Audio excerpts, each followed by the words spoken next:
This show is produced by the Hartman Media Company. For more information and links to all our great podcasts, visit hartmanmedia.com.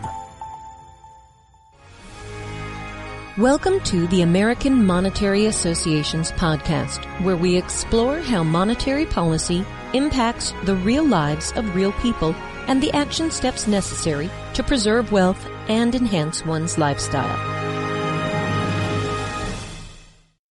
It's my pleasure to welcome John Truman Wolfe. He is the creator and author of the award-winning Tom McKenna Private Eye series. He's a former senior credit officer for 2 California banks. He's editor and publisher of the Strategic Financial Intelligence Monthly Newsletter and author of several books, including the best-selling The Coming Financial Crisis, A Look Behind the Wizard's Curtain, and Crisis by Design, The Untold Story of the Global Financial Coup and What You Can Do About It. John, welcome. How are you? I'm great. Thanks very much. Good to have you. And where are you located? I'm in the mountains north of Los Angeles, about an hour north of L.A., in the mountains in the Los Padres National Forest. Fantastic. Well, I grew up in the Socialist Republic of California, and I got out and moved to Florida for no income taxes. So what do you know? So have a lot of my friends. Yeah. You talk a lot about, the derivatives bubble. And I'm not sure I'm characterizing that the way you say it, but you talk about derivatives. And we've discussed that on the show over the years. I love to call derivatives very simply the thing about the thing. Very simpleton term. How big of a concern is this? I know the numbers are absolutely enormous when you look at the size of the derivatives market. And what will happen when this eventually starts to implode, or will it? Does it ever have to implode? What are your thoughts? Well, I think, there's a statement that you mentioned earlier, all bubbles do break. This bubble and these numbers are huge. They're mind-numbing. $1.2 quadrillion worth of derivatives on the planet. The major New York banks have $227 trillion with a T dollars worth of derivatives. And there is a point where you go, well, there's, counterparty. One person wins, one person loses. And about 75% of the derivatives on the market are basically bets on the direction of interest rates. So what percentage is on interest rate bets? About 75%. It varies. Okay, so 3/4 of the derivatives market is interest rate oriented derivatives. Got it. Exactly correct. And we can get into what the Fed may or may not do with interest rates. They've said they're going to keep them essentially at zero until 2022. Maybe they'll do that, maybe not. But sooner or later, I think this thing will go awry. And it's all fine if everybody's financially healthy. But you have, J.P. Morgan Chase has got over $50 trillion worth of derivatives exposure. And the other big banks, New York Money Center banks, B of A, Citibank, Wells, banks of that nature, have got trillions and trillions of dollars worth. And if the interest rates, when the interest rate bubble breaks and a bank can't honor its obligations, all you'll need is one incident like that. And I don't like to be the bearer of pessimistic news, but if one of those big banks takes a huge derivative hit, I think we're looking at a financial crisis, Jason. So do you think the powers that be, the central banks and governments around the world would allow that to happen? I mean, it's kind of ridiculous that now I actually kind of can't believe I'm saying this, but I think we can literally hang our hats on the fact that they're going to rescue us with more QE and fake money printing. And I mean, it's just a new world we live in, I don't think that the public will tolerate any sort of, serious pain, will they? Well, it's a good question. I mean, the protection mechanism that the Bank for International Settlements has put in place, and for your listeners that aren't familiar with that bank, and many people are not, the Bank for International Settlements I referred to as the godfather of the global financial mafia. This is the central bankers' central bank. Central bank, yeah, right. It's in Basel, Switzerland. They basically call the shots. A couple of years ago, they implemented a policy globally called bail-in policy. Bail-in policy says if a bank is failing, then that bank has the right to take depositors' currency, deposits, and convert it to bank stock without any permission whatsoever. It's kind of a Cyprus-esque sort of thing, isn't it?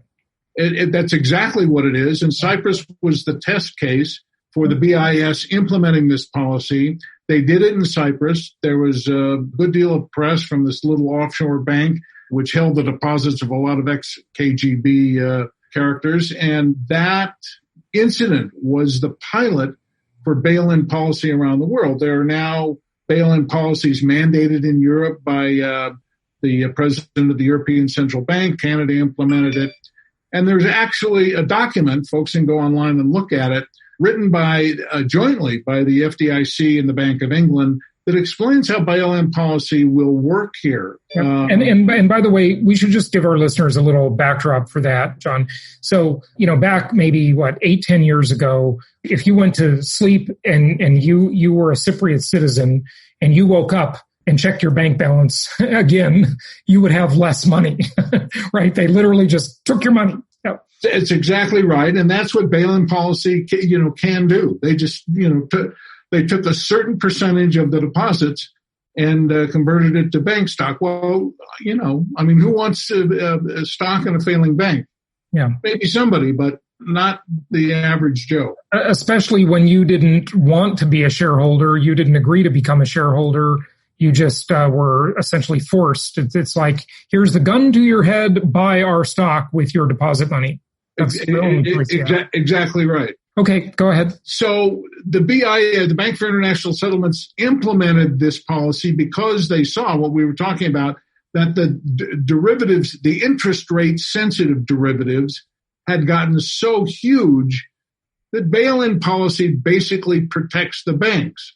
So if the derivative bubble breaks in a particular bank, that bank has the right now under BIS policy.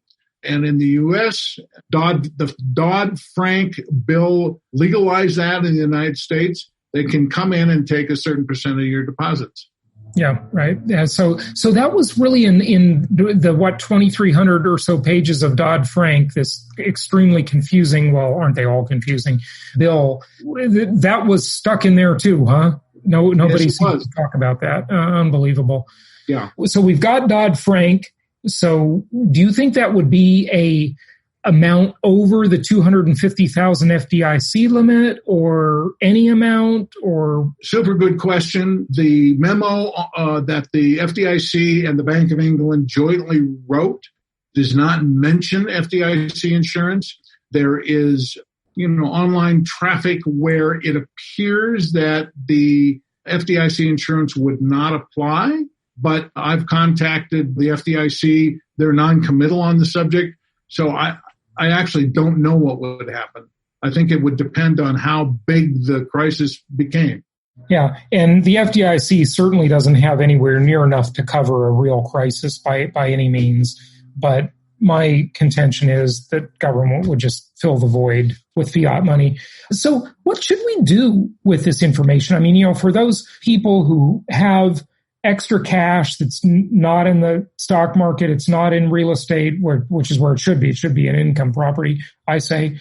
What should they do? I mean, what banks are safe? Do you go with the big banks, or do you go with the most financially sound banks? The theory being the big banks are going to get bailed out, even if they're not financially sound. But the banks aren't really they're not as reckless as they were before the Great Recession, right? Things are better for the banks now, at least. That's what people say. Well, again, I think what puts the banks at risk is the amount of derivatives, the big banks. Now, to answer your question, which is a really good one, is this. Bail-in policy applies to banks with assets in excess of $50 billion. Okay. So I encourage folks, if you've got money in one of the big money center banks, if that's the household budget money, okay, it's a few bucks, but open your major accounts in a regional bank, a smaller regional bank, a bank with assets under $50 billion, because as it stands now, bail-in policy applies only to banks of 50 billion and larger. Right. So the problem with that is that the small banks may not be able to withstand a crisis, but at least you won't have the bail-in risk, right? So it's like you're damned if you do, damned if you don't, maybe, huh?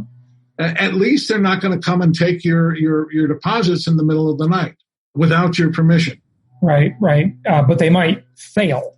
That's the thing. So then you have to get into really doing something Americans just aren't used to doing, at least not since before or during the Great Depression, is understanding how sound your bank is. Well, and then keeping track of it, because that is a moving target. It's just like very definitely is. That's why I did hundreds of hours of research and wrote a book called The 99 Strongest Banks in America, because after I wrote the bank and kind of pointed this out, I got into a tremendous amount of traffic going, okay, good, well, where do I bank? So I just went through the balance sheets of the banks all across the United States and at least made recommendations of about 100 really sound banks with good loan-to-deposit ratios and healthy loan portfolios. And that's a fantastic tool. I just wonder, don't we have to worry about it changing all the time, right? We do. We do indeed. The real estate market changes. I mean, it's surprisingly healthy now, given the current economic situation in the country. The real estate market continues to boom. But you're saying, yeah, I know the market's booming, that's for sure. But you're kind of implying that the banks are really tied to real estate like they were the last time around. Is that why you're mentioning real estate? No, I mean, I don't think, there are still so-called mortgage-backed securities, nowhere near the amount that there were during the crisis of 2007, 2008. And also, to be fair to the banks and the mortgage industry, they've been a lot more conservative this time around. I mean, I'm not saying they're perfect by any means, but there are some entities putting brakes on the system this time around, whereas last time around, nobody was putting brakes on the system. Everybody was incentivized to just put out more toxic loans. You're absolutely right. Although things have started edging in the direction of 2007, 2008, but you're right, there are a lot more regulations in place, and I think banks, just for their own survival, have been more judicious in terms of the kinds of loans that they're making. Now, I'm looking online now, and I see the 27 best banks, but I don't see a 99 banks.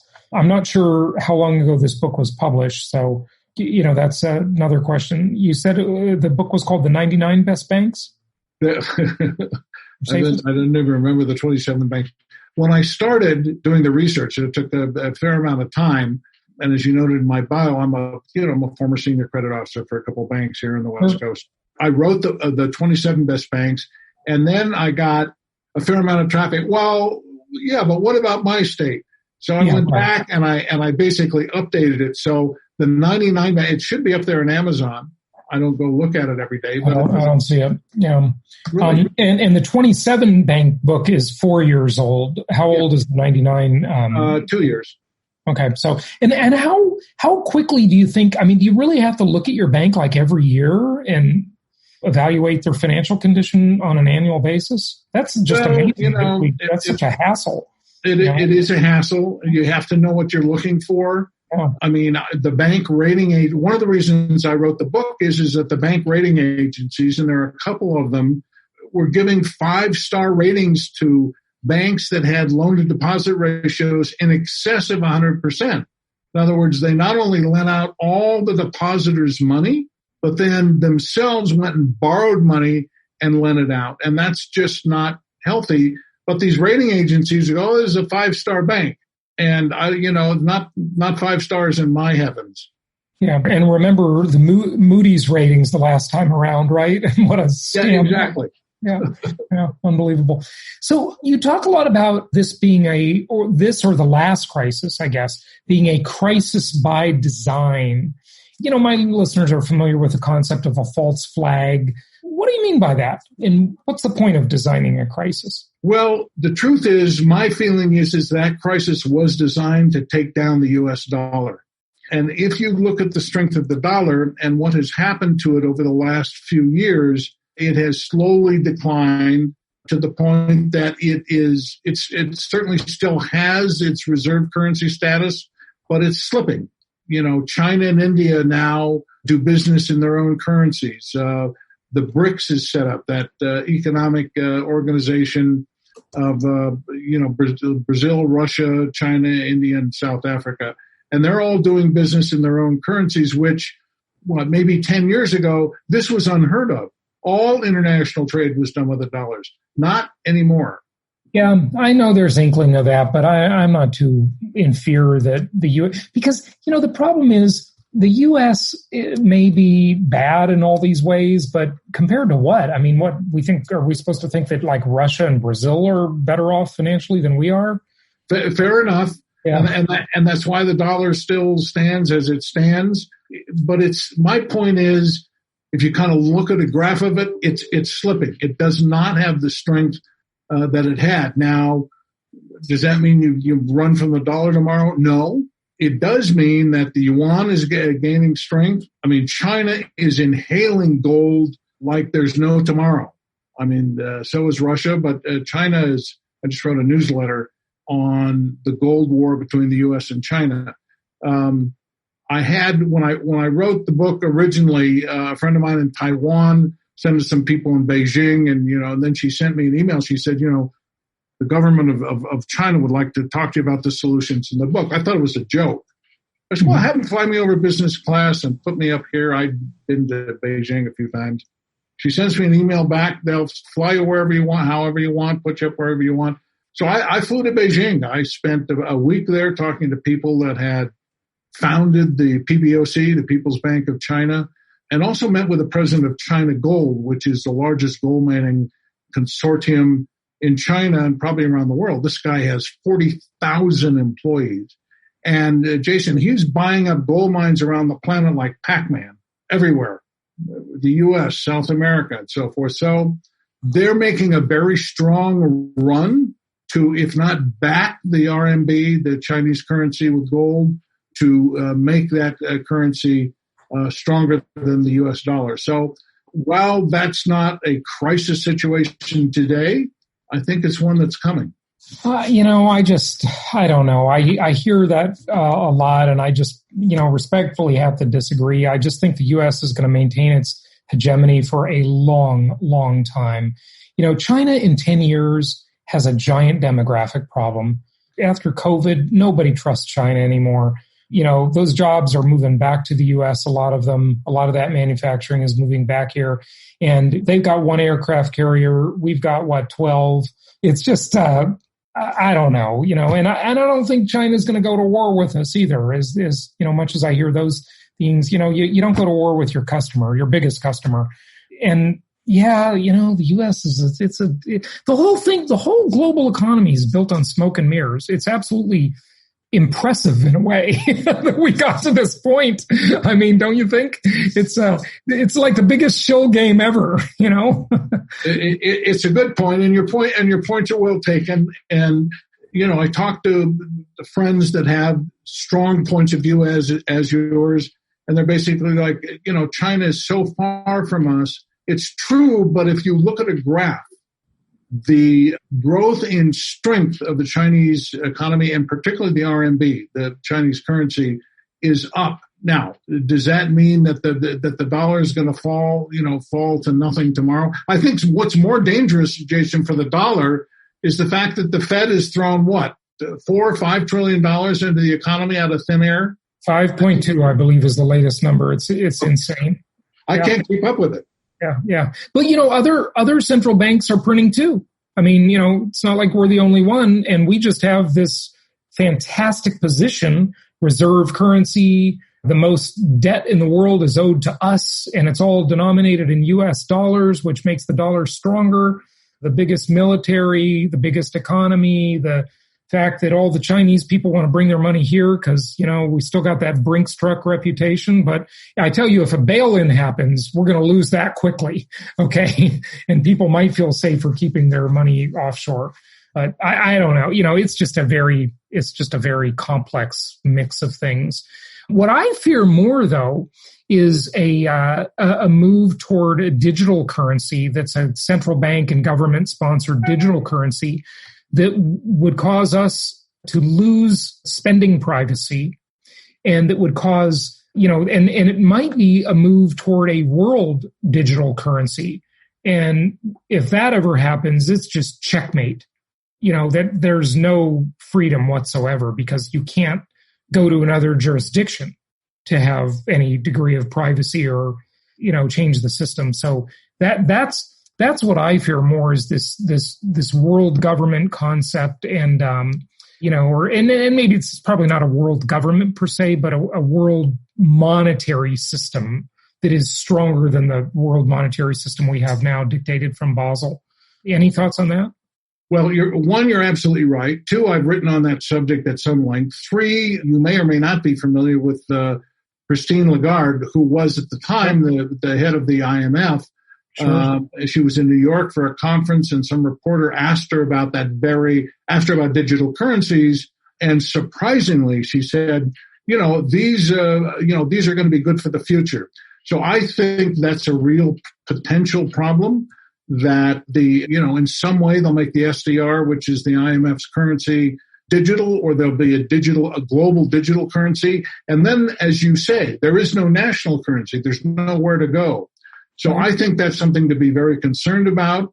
Digital cryptocurrencies, Bitcoin and friends are not going to go away. They're here to stay.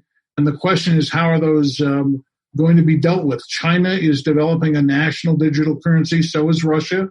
There has been peeps out of the Fed that they're going to do the same. It's definitely coming. They'd be crazy not to do it. Number one, it makes them look modern, but number 2, it gives them so much control over the population. Absolutely. It's like, if you don't get the vaccine, you don't get your government digital money, or you can't use your money. With China doing their social scoring, something like that could be. See, the difference is, the people in the U.S. won't tolerate as much of that. They do it slowly. How do you boil a frog? Of course, we're all getting boiled.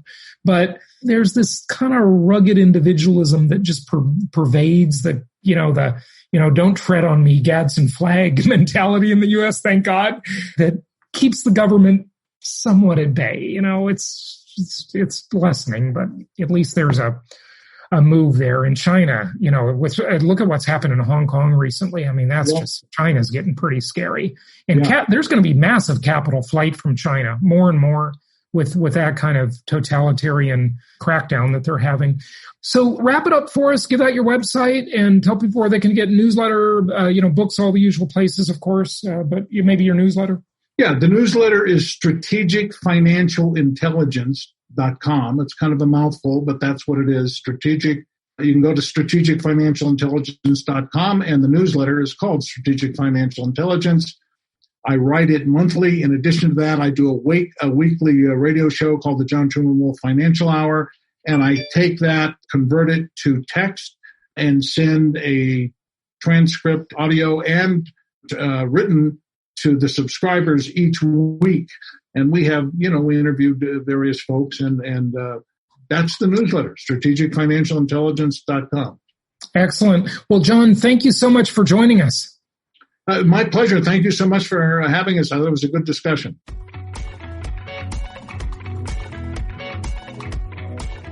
Thank you so much for listening. Please be sure to subscribe so that you don't miss any episodes. Be sure to check out the show's specific website and our general website, hartmanmedia.com, for appropriate disclaimers and terms of service. Remember that guest opinions are their own, and if you require specific legal or tax advice or advice in any other specialized area, please consult an appropriate professional. And we also very much appreciate you reviewing the show. Please go to iTunes or Stitcher Radio or whatever platform you're using and write a review for the show. We would very much appreciate that.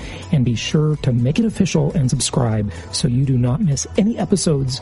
We look forward to seeing you on the next episode.